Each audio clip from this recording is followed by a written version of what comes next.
Hello guys, and welcome to my first ever Scratch tutorial. In this tutorial, we are going to make a fading background in Scratch. Oh, and also, sorry for the background noise. I'm using Bandicam and I'm with a lot of people, so yeah, that's going to be annoying. You may hear some loudness, but yeah. Anyway, let's begin with the tutorial. So the first thing you want to do is delete the default cat sprite that you start with. As you can see, I did that already. Then you have to change your. Then go into the background or backdrop. Click the backdrop tab, and then convert it to bitmap and set the color to black. This can be very important later on. Then, Then make a new sprite. Name this one Fade. So then, what you want to do is you have to right. So you have to make a square, and you have to make it this kind. So basically what this is going to do is, when you draw it, it's going to add a little fading block, as you can see. So then, what you want to do is, you're going to want to make this sprite go to position 0, 0, like so. So you can see, it's exactly like this. Now, you can do this however you want, but yeah. And then, make a new variable called speed. This is going to determine how fast the fading background will be. It's going to be this variable, K. Then, drag another when flag click block. Grab a set speed to 0, then grab a forever block, and then grab the change speed by blah blah blah.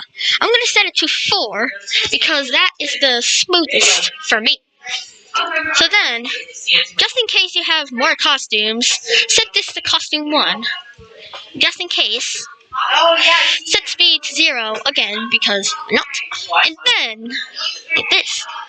So now what you want to do is get a change Y block from the motion section.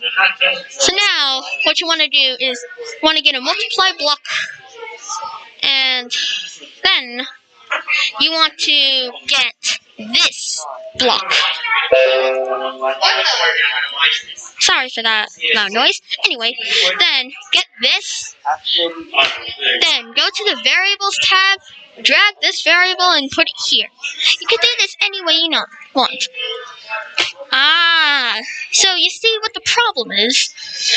The fading background is actually going out of its original position, so it doesn't really look that good. To fix this, click the Y to about that.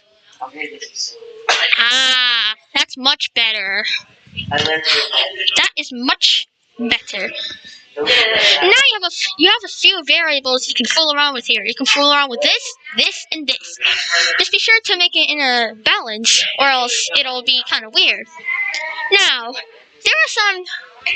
if you want to do it from the other way, here is what you do. Go into the costumes tab. If you're doing it, I'm trying to think of something to say. If you want to do it from the other way, take the costume and flip it to look like this, or like this.